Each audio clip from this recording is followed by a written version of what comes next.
G'day expats and welcome to another episode of Expat Chat, episode 87 today. And still on the ChatGPT thing, we're going to run through some more questions that ChatGPT has recommended to us. And they're saying that these are the most popular questions that Australian expats have. So we want to bring that information to you guys. Before we go any further, I want to introduce my mate and colleague, James Ridley, who's the Managing Director for the Asia Pacific region, runs the Australian office. G'day, James. G'day, Brett. Thanks for that introduction. Yeah, I agree, mate. Continuing on with this theme, Chat GPT, AI, it's caught a lot of attention lately in the news, in the share market, and then it's just gaining more and more traction. More and more people are using it. I read a really good article for those listening in on the Australian Financial Review, how a single mum, she uses Chat GPT to help her sort out her life by sorting out her grocery list for her two kids. And she says, listen, Wow. this is the money I have to spend. This is what I want from the meals. Please prepare a grocery list if I'm shopping at Coles. And Wow. I was shocked when I saw it, but it worked, and that's Yeah. how it's simplifying some people's lives. And I just thought that was amazing, a really interesting example of AI. So we'll jump into it very soon. For those tuning in on YouTube, you'll see the square head to the left of me. That's Brett Evans, the managing director for the EMEA region. For those tuning in, he's the silky smooth voice as well. And before we jump into today's episode, a quick disclaimer: anything you hear today is for information purposes or entertainment purposes only, not to be construed as personal financial advice. If you do need some sort of advice, please reach out to us, licensed financial advisors, or seek advice from someone that is licensed specifically for that kind of advice and is match fit to deal with expats. Brett, let's jump into it. Mate, great intro, and let's get the show on the road for the folks out there. So question number one today, we're going to run through five, and this is number one of five. What are the implications of buying property in Australia as an expat? Good question. Yeah. ChatGPT, holy Yeah, hell. I know. Um, Pretty smart. What are the implications of buying property in Australia? Well, as an expat, let's start with you. You're a non-resident. So naturally that means you miss out on some tax concessions with buying property back in Australia. The most popular one was removed, the main residence exemption. That's gone, 30th of June 2020. See you later. Probably the other most common one is the 50% capital gains tax discount concession. That was removed back in May 2012. Those are the common pitfalls, I would say, right now. And often a question always comes up. When I move back to Australia, I'm an ordinary Australian tax resident again. I'm entitled to that concession, aren't I? Well, you are, but not for that previous period. So it only starts once you resume your Australian tax residency. So that's a really important takeaway for buying property in Australia. The other one is income tax. Yep. Income tax is a lot higher on net income. So a property that's producing an annual profit each year, your minimum tax rate on that in Australia is 0.325 or 32.5%. So you do pay 1/3 in tax, and that's why if you are buying property, well, you need to consider the right strategy around that. Should you be buying it and investing in it for that net profit? Should you be trying to hold it at neutrally geared break-even point, and then using your excess capital elsewhere, such as non-taxable Australian property assets, those sort of things. But physical assets or property assets typically treated as what we define as taxable Australian property in Australia. So miss out on those main concessions we discussed, and then income tax is higher as well. Probably the only other thing that I'll add to that as an addendum is if you are buying with your partner who is not an Australian resident and hasn't lived in Australia, doesn't hold a permanent resident visa, it increases your stamp duty because naturally you'll usually incur the foreign acquires additional surcharge depending on the state that you're buying in. So just something to bear in mind. It can be quite hefty as well, Rather than a stamp duty rate of 2.5%, 3%, it might be 7%. So that's something which is a bit of a gotcha. You just need to be careful of. Land tax can also be a consideration as well when buying with someone who is not a permanent resident or an Australian citizen. I think I've addressed that question pretty succinctly there, Brett. What do There's you think? nothing more I could add. Nothing more I could add. The only thing I'll Yep. say is just keep a weathered eye on the states they do have this propensity to introduce and withdraw and introduce taxes that relate to expats. They sort of lump us in with foreign investors, Chinese, Russian, British. So just keep an eye on that, because those have the ability to add up very quickly and make a property purchase not as desirable. Well, absolutely, mate. And I mean, the Queensland, I'm here in Queensland, so that's why I know. Queensland state revenue, 49% of it comes from property transactions. So why wouldn't they want to try and increase their revenue? Because most of it's coming from that side. And all That's the states right. So it makes sense, mate. Moving on to the next one, mate. How can I plan for my children's education expenses while living overseas? We'll kick this one to you, mate. You've got children. Yeah, exactly. I can't afford them. If anyone wants 2 kids, 2 daughters, 15 going on 20 and 11 going on 30, let me know. Link in the comments below. To me, I find the easiest way. So in Australia, we're all sold products, this savings bond for education bonds and tax this and tax that. How I guide my clients, and I think, everyone's got opinions and everyone like noses. But I think keeping it simple is the best way to do it. So when I say that, I say you might have a savings account or investment account. If you want to invest for obviously a longer term period, if it's short term, 12 months, just cash. Don't bother investing the money and stuff like that. If it's longer term, if you've got little Johnny's 2 years old and you're putting money away for high school, you've got the better part of 10 years there to save. So you do want to invest those funds. And I wouldn't subscribe to any offshore savings bonds and that sort of stuff. They're, pardon the French, but a piece of crap. To me, the best way to do it is if you do have an existing investment account, do it through that. 9 times out of 10, you can select an ETF just for little Johnny, and you can add to it quite easily. It comes back to the episode last week that we spoke about investment options in terms of, how does an expat invest into Australia? We always recommend that because it's non-taxable. You can put $100 in and turn the $200 and the ATO doesn't want any money from you. So to me, if you, rather than have all these different accounts and different logins and stuff like that, which makes it very complex, keep it simple. Just have a part of your bank account or part of your investment account just allocated to your kids and do it that way. And then when you get back to Australia, then you can move that money into a savings bond, which is tax effective. But right now, as an expat, you can put money back in Australia that's going to fund their education and pay no capital gains tax. So there's no reason to tie yourself up in knots with these products. Absolutely, mate. Couldn't agree more. Couldn't answer it better, to be honest. Moving on to next question. What are the potential financial pitfalls or challenges I should be aware of as an Australian expat? I mean, 2 hours. Yeah. I mean, I think one of the most common ones in terms of financial pitfalls or challenges, I mean, it's a long one, but hearing clients or expats just putting their head in the sand and not being active in educating themselves on what their requirements are.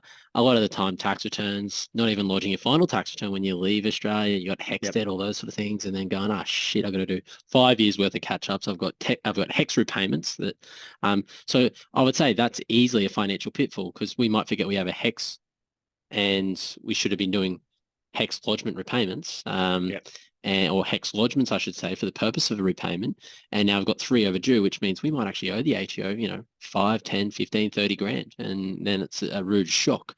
So making sure you're obviously educating yourself about your requirements, especially back in Australia whilst you're a non-resident, and not falling victim also to a lot of the offshore investment products and insurance bonds and other things and getting yourself locked up for 10, 15, 25 years and then trying to withdraw that money and, incurring a 25% exit charge or something like that.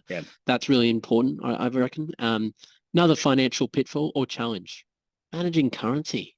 I mean, if we are going to end up back in Australia, which 9 times out of 10, I'd say that's accurate, we need to have a plan in place to, one, make sure we're still accumulating wealth on par with our colleague that's an Aussie resident. That's feeding into that super guarantee contribution that no one's putting away for us. Managing currency, so we're not copying the 6 to 10% spread that the big banks like to give us, rather than maybe a 0.2 or a 0.4% spread with one of the FX providers.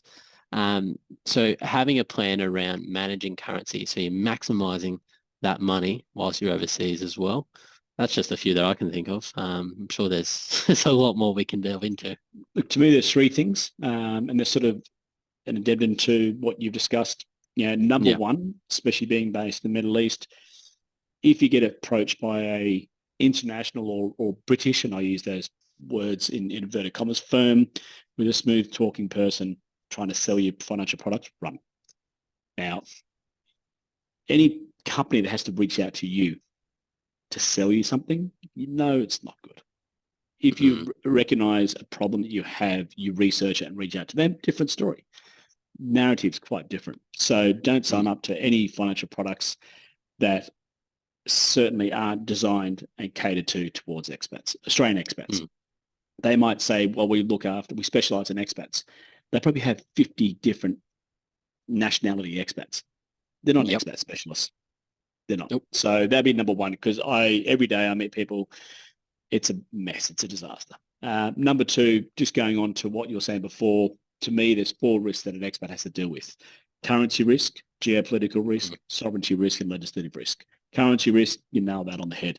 Geopolitical risk, not really an issue for folks in Europe or United States, but certainly in the Middle East, we've got some frisky friends in the region, people in Africa with the same, even clients in Eastern Europe. We've seen what's happened with Ukraine. So there is that risk there.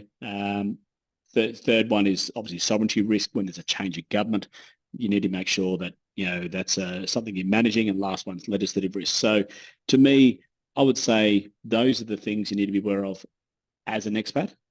When you're about to become an expat, I know there's a lot of people on the channel who are in the process of researching and listening to us in that plan to move, understanding the financial ramifications of that change. Just because you are becoming a non-resident doesn't mean your shares are automatically capital gains tax-free. I've caught up with someone the other day, bought shares in 2004. They've had CGT accrual since 2004. And this whole time they've thought they were capital gains tax-free. Not a good position for me to be in to break that news to them. Second of all, to me, it would be, if you are going to make changes to your financial affairs, do it before you make that move. And I'm particularly focused on main resident exemption, which is what you discussed before. And the reason being is I've met two people in the last 2 months who've sold a property after they've moved, not understanding the change, and they're getting whacked with massive tax bills. So that's my laundry list. So, but I mean, I could go. I said I could go on for 2 hours, but those are the main ones. I know. I'm just thinking. Every point you said, then I was like, oh, I've got an addendum here as well.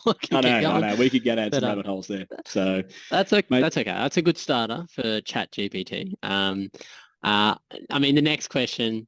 Same again, Matt. We could talk about this for hours. Are there any specific financial planning strategies or tools that can benefit Australian expats? Oh God, I'll run with this one beginning of I'll make it quite succinct.